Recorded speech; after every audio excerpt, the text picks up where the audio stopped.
കാലിക്കറ്റ് യൂണിവേഴ്സിറ്റിയിൽ ഇന്ന് നിർണായക വോട്ടെടുപ്പാണ്. ഇപ്പോൾ തെരഞ്ഞെടുപ്പിൻ്റെ ഫലം വരികയാണ്. എന്തായാലും തോൽക്കുന്ന ഒരു പാർട്ടിക്ക് കുറച്ച് വികാരം ഉണ്ടാവുമല്ലോ. നമുക്കെന്തായാലും പോയി നോക്കാം.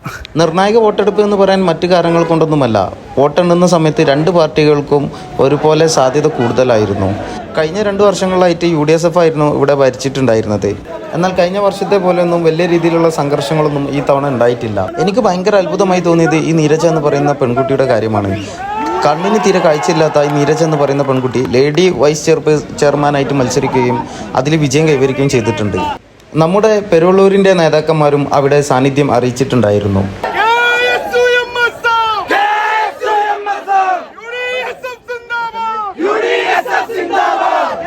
കഴിഞ്ഞ 2 വർഷത്തെ പോലെ തന്നെ ഇത്തവണയും UDSF ആണ് ഇവിടെ വിജയിച്ചിട്ടുള്ളത്. ക്യാമ്പസ് രാഷ്ട്രീയങ്ങളും അതുപോലെ തന്നെ യൂണിവേഴ്സിറ്റികളിലേക്ക് രാഷ്ട്രീയങ്ങളെന്നൊക്കെ പറയുന്നത് ഭയങ്കര അതിമനോഹരമായ കാഴ്ചയാണ്. ശരിക്കും പറഞ്ഞാൽ നമ്മുടെ ഒരു തെരഞ്ഞെടുപ്പൊക്കെ കഴിഞ്ഞിട്ടുള്ള ഒരു ഫീലായിരുന്നു കേട്ടോ. ചെറിയ രീതിയിലൊക്കെ സംഘർഷത്തിന് സാധ്യത ഉണ്ടായിരുന്നു.